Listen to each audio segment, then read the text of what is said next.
Hey friends, Ash here. Welcome back to Gents. Hope you're doing well. It's time to answer that age-old question. If a Jason Voorhees, Freddy Krueger, Michael Myers, Leatherface-looking psycho rolled up in here and busted up every single bottle I had, but he was also kind of an understanding guy, and he said, look, I'll let you keep 10. These are the 10 that I would keep in that hyper-specific situation, with a couple caveats. One, I can't pick something discontinued. So if it's a fragrance that is impossible to find, I am not allowed to select it. Two, we're doing designers today. So all designers, no niche, no indie, no clones. And three, I am not allowed to choose my own fragrances that I creatively directed. By the way, 2 fragrances I creatively directed, brand new ones, are going to be released soon, around March, but they are done, they're getting ready, and they're gonna hit then, and they're gonna go all across the nation, and also online.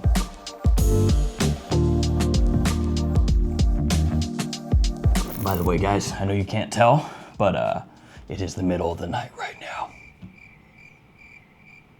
So I might be like a little bit weirder than usual. I'm tired. But enough of that, let's talk about the fragrances, the choices. All of them are gonna be linked in the description below. Feel free to check them out down there. The first one, look, it's not a meme choice. Serious, it's a serious business round. We're being for real. Drakkar Noir. Let's talk about the positives of Drakkar Noir. First, it is cheap. It costs nothing. Which actually sitting here thinking now, if I were gonna keep just 10 and then I had to rebuild the collection, this is a terrible choice because I could buy it for next to nothing. Oh well, too late now. So yeah, it is cheap. It is very affordable. It actually works. You can still wear this stuff. Trust me. Trust me. I mean, Sauvage Elixir, it doesn't smell like Drakkar Noir, but you can see the inspiration there. Woo! Barbershoppy aromatic fougere, super masculine.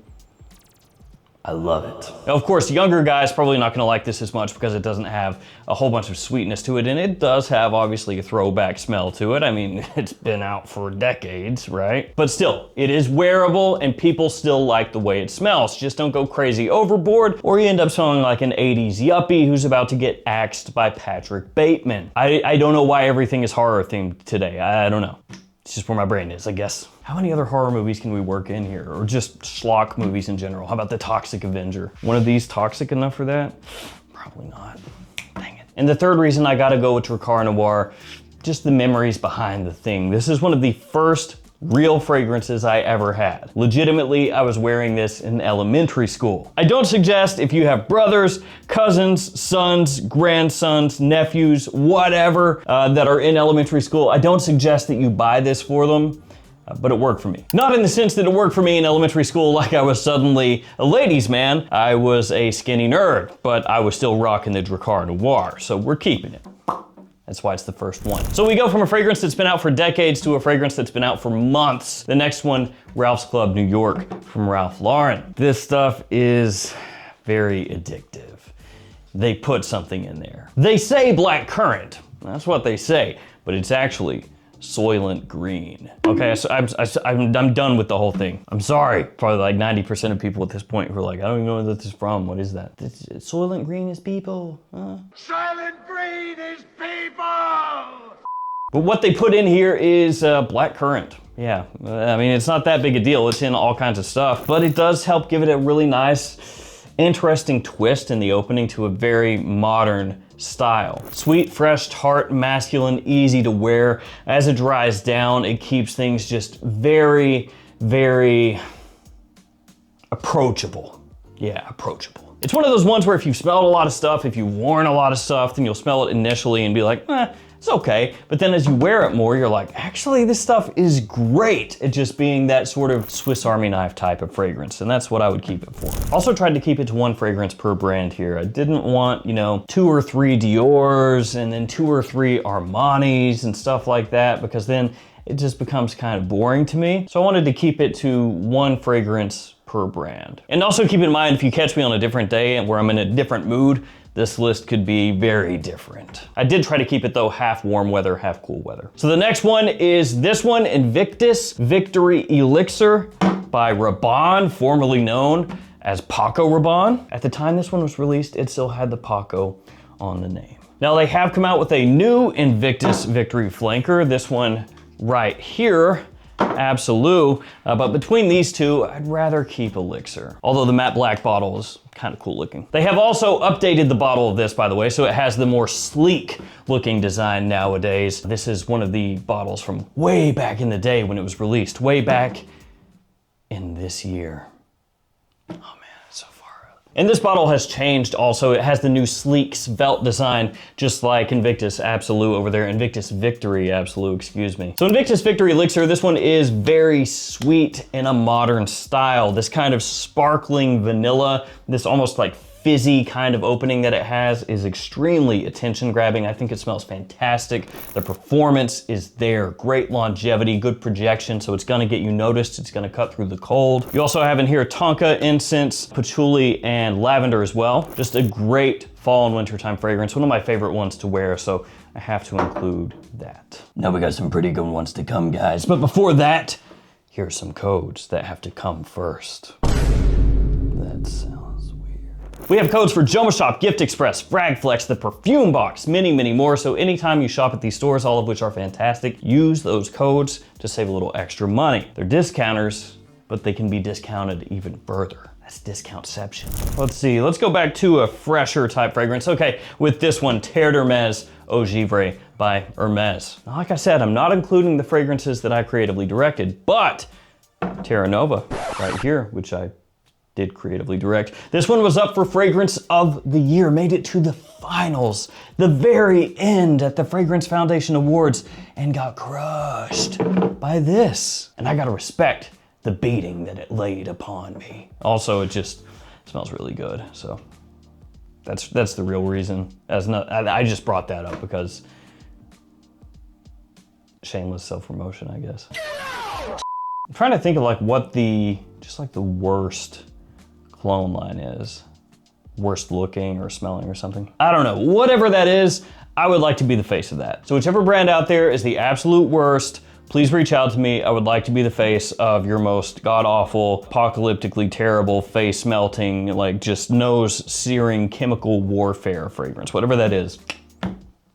I'm on board. So Terre d'Hermès Eau Givre, what is this one? Well, it's basically the replacement for Eau Très Fraîche, which I also really liked. This one though, of course, is more modern. It has this really nice clean woodiness to it, a very neutral kind of fizzy white wood-esque vibe. And then it has off the top a good amount of citrus. It has citron in there, a little bit rindy, fresh, sweet, sour, kind of little aspects of each one of those. In typical TDH fashion, really classy, versatile, easy to wear. And I love this stuff come spring and summertime. Let's go back to cool weather again with this, Versace Oud Noir. And this is kind of like Drakkar Noir over there. Well, they both have Noir in the name, but this one is kind of like Drakkar Noir in the sense that it's just one that I have like a personal attachment to an extent. I remember when this stuff was released, when it first came out, and at the time, it was kind of hard to find. Like nowadays, it's a lot easier to find fragrances in the US than it was when this was released. And at the time, I bought a whole bunch of carded samples off of eBay. I think like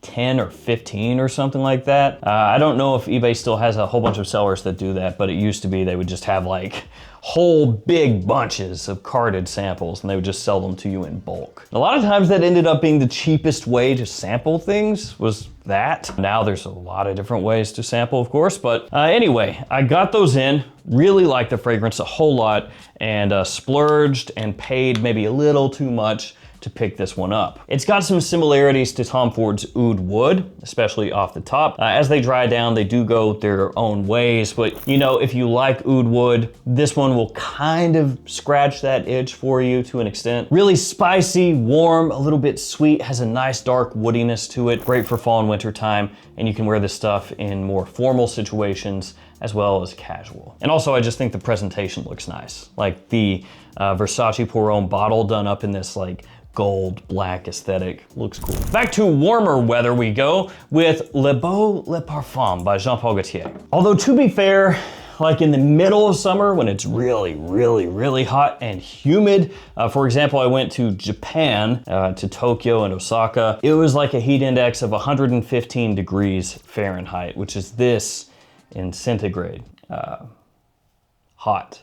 It was hot. And something like this I would have never worn in a million years. Also in Japan in general, fragrance is not as big of a thing, but still. During the summer evenings though, fantastic. And during the summer when it's not that hot, really good as well. And truly to me, this is not just a summertime fragrance. It's more spring, fall, winter, and summer, daytime or evening, depending on where I'm going, what I'm doing, and the whole situation and everything. Great tropical vibes with this, creamy, sweet, attention-grabbing, one of my most complimented fragrances over the past number of years. This is a certified people pleaser, which is one of the reasons and I'm keeping it. Paradise Garden, kind of right alongside this one. Le Male Elixir, Le Male Le Parfum, Scandal, Absolute. I'd keep all of them, to be fair. But again, I didn't want to have just a bunch of Jean Paul Gaultiers up here, so just the one. Fall, winter time is back. Stronger With You, absolutely. Gotta keep it. Stronger With You, absolutely my favorite from the lineup, but you could make an argument for a bunch of the other ones in the line because all of them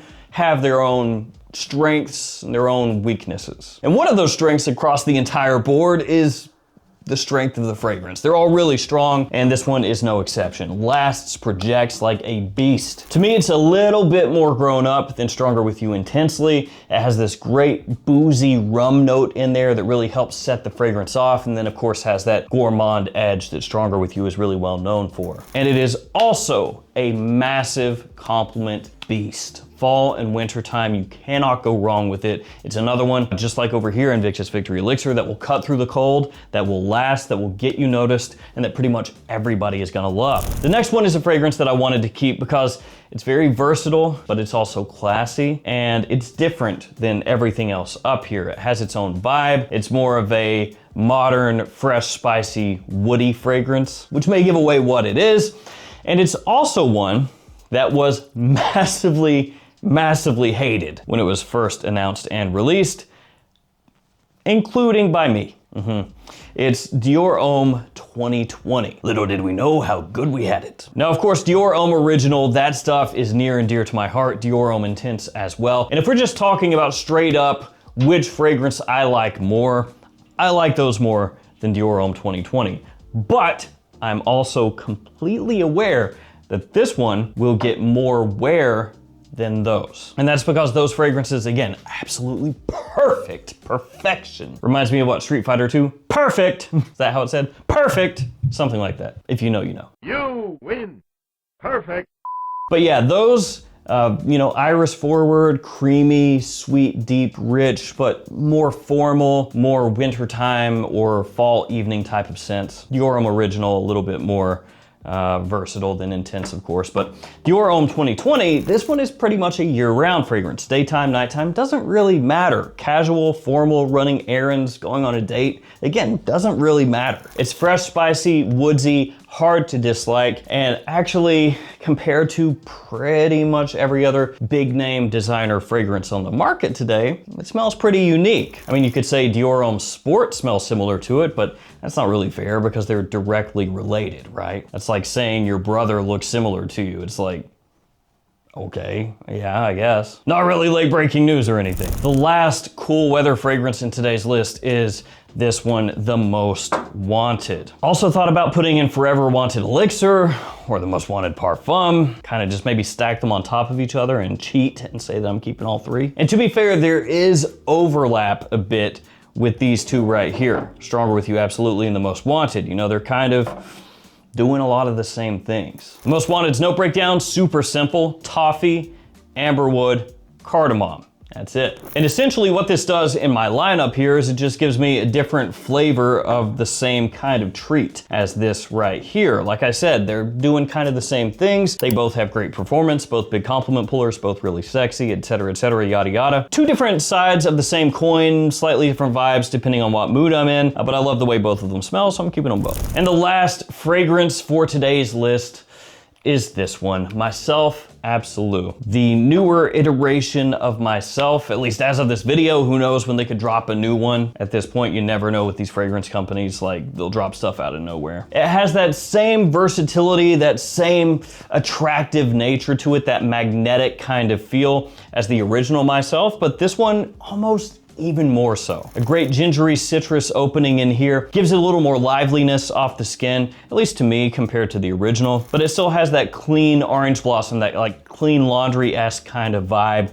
that people enjoy so much, that does give it that type of versatility where you can wear it literally anywhere, anytime. And that's the reason I'm keeping that one. It goes into that jack of all trades, Swiss Army knife type of scent profile as a couple of the other ones here. So going into that same year-round usability type of vibe as Dior Homme 2020 and Rouse Club New York, just with a different scent profile. So there we go, guys. That is the lineup as of today. If you ask me tomorrow, probably different. A week from now, probably different. But that's just realistically how it's gonna be with anybody's collection out there. I'm sure with a lot of you guys, same deal. If you were going today to pick them out, you'd be like, oh, it's these. And then you go back a week later and go, actually, I'd probably take that one instead.